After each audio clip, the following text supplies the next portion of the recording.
The moment I saw my daughter-in-law, Serena, take her seat at the head of my carefully set Thanksgiving table, flanked by my son, Michael, and surrounded by 20 members of our extended family, I felt a knot of cold dread twist in my stomach.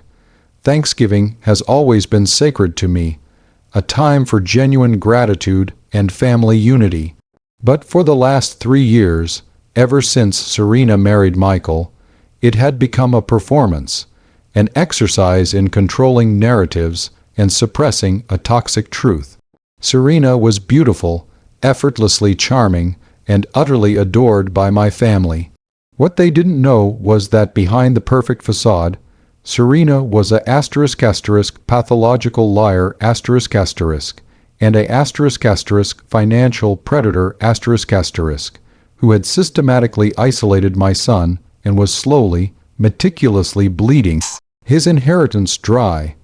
I had spent 3 months, starting the day she tried to sell my late husband's vintage watch without our knowledge, compiling a dossier on her web of deceit. I had undeniable proof of her secret gambling debts, her fake job history, and the shocking truth that she was never actually divorced from her first husband, making her marriage to my son completely invalid. The pressure cooker was about to blow. I had invited a very specific, strategic guest to dinner, a guest I knew would force the issue. The moment Serena made her usual, saccharine toast about family sacrifice, I stood up, clinking my fork against my wine glass, and delivered a counter toast that shattered the holiday, the marriage, and every illusion in the room. Was I wrong to use a family holiday, a gathering of 20 relatives, to publicly expose my daughter-in-law's entire foundation of lies and save my son from a fraudulent marriage? Or does a mother's duty to protect her child justify the chaos? Tell me, if you had undeniable proof your child's spouse was a danger, would you wait until after the holidays? Or would you use the power of the family audience to deliver the truth right now? My name is Elinor and I am 68 years old, a widow, and a retired school principal. My background is in observation, due diligence, and maintaining order, qualities that made Serena's chaos immediately apparent to me. My son, Michael, 35, is a kind, successful, and overly trusting civil engineer. He met Serena, 32, 3 years ago, and within 6 months they were married. The red flags started small but grew rapidly. First, she claimed to be a highly successful interior designer, but her studio was a spare room in their apartment, and the projects she described never seemed to materialize. Then there were the strange financial demands on Michael, constant emergency loans needed for her business, sudden trips for clients, and most recently her push to sell off Michael's hive, family heirlooms, like the vintage gold timepiece I mentioned. I began my investigation when the local jewelry shop called me, confirming that Serena had attempted to sell my late husband's watch, claiming Michael had authorized it. Michael, when confronted, was horrified and denied any knowledge. Serena fabricated a complex story about a misunderstanding with her assistant. I knew then that the lies were not minor, they were structural. The investigation, conducted quietly with the help of a discreet private investigator I hired, revealed the truly toxic nature of my daughter-in-law. First, the financial drain Serena was addicted to high-stakes online gambling. Her business expenses were debt payments. The investigator found a mountain of evidence linking her to offshore betting accounts, totaling $120,000 in debt, money that Michael was secretly covering without realizing the cause. Second, The professional fraud Her interior design business was non-existent. She had falsified credentials and provided fake client references. Her entire professional facade was a lie designed to keep Michael funding her lifestyle. Third, the legal calamity This was the true shockwave. Serena had always claimed a contentious, finalized divorce from her first husband, David The truth. David was a wealthy man who had simply left the country, but had never legally signed the final divorce papers. The investigator found that Serena's marriage to Michael was bigamous and legally null and void because her first marriage was still active. This meant Michael was living in a fraudulent marriage, and Serena had no legal claim on his future earnings or assets. This fact alone was enough to destroy her, but I wanted the entire family to witness the truth. I realized Serena was rushing Michael to buy a new house, a house that would be titled in both their names before the legal system caught up to her.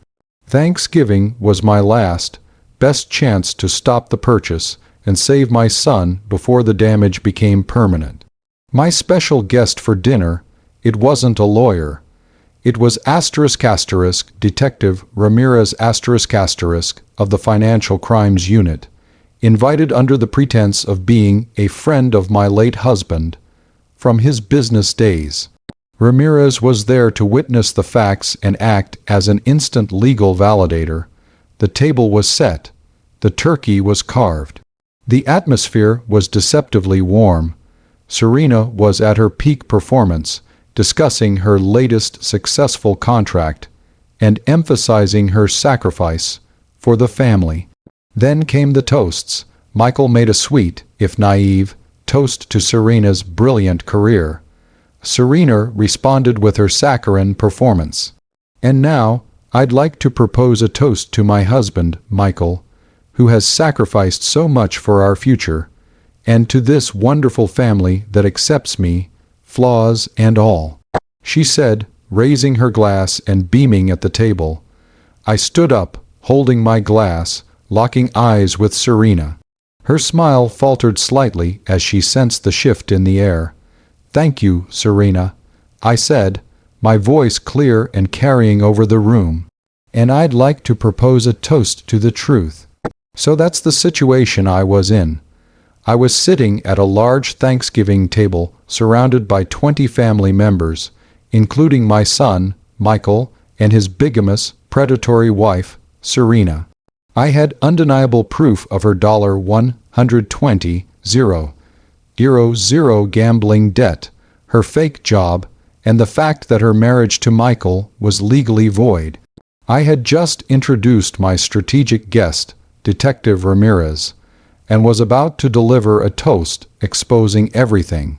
Before I tell you about the immediate, devastating fallout of the toast to the truth, and the chaos that followed, I want you to pause and comment below what you would have done in my shoes.